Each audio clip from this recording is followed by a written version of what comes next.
Europe 1, il est 7h26, Thomas Soto. Les secrets politiques de Caroline Roux. Bonjour Caroline. Bonjour Thomas. La tension monte autour de la réforme des collèges. L'information politique, Caroline, c'est qu'après avoir été attaquée, la gauche passe à l'offensive. Oui, alors je vous disais la semaine dernière, Thomas, que certains socialistes critiquaient en coulisses la ministre et sa réforme. Eh bien, certains d'entre eux se sont pris ce qu'on appelle une soufflante et sont priés de passer en mode furtif et de serrer les rangs.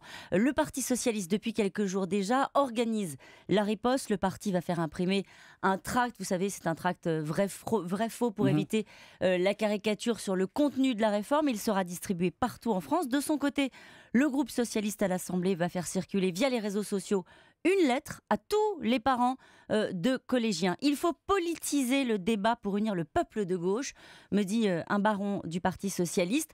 Alors vous avez encore certaines voix, comme celle de Jack Lang aujourd'hui dans le Figaro, qui conteste la question des langues, mais la majorité est invitée, je vous le disais, à faire bloc, surtout depuis que Nicolas Sarkozy a ciblé avec force la médiocrité de la ministre de l'Éducation nationale. Alors la question qu'on se pose, Caroline, évidemment, ça reste quand même, va-t-elle passer cette réforme ou finir sa vie à caler une armoire au ministère? C'est vrai que c'était déjà arrivé. Hein. Ça arrive souvent. Ça arrive souvent. Matignon assure que la réforme passera. Mais la réalité, c'est que le mouvement de grève des enseignants du 19 mai sera naturellement surveillé de près, tout comme, et c'est intéressant, l'attitude des jeunes qui pourraient s'emparer du dossier. Ça change tout, hein, quand les jeunes entrent dans un et mouvement. Quand il s'agit de l'école, il vaut mieux éviter les pronostics. Et notez qu'à 8h20, c'est l'UMP Bruno Le Maire, député de l'Eure, particulièrement en pointe dans la contestation de cette réforme, qui sera l'invité de Jean-Pierre Elkabbach pour l'interview politique d'Europe 1.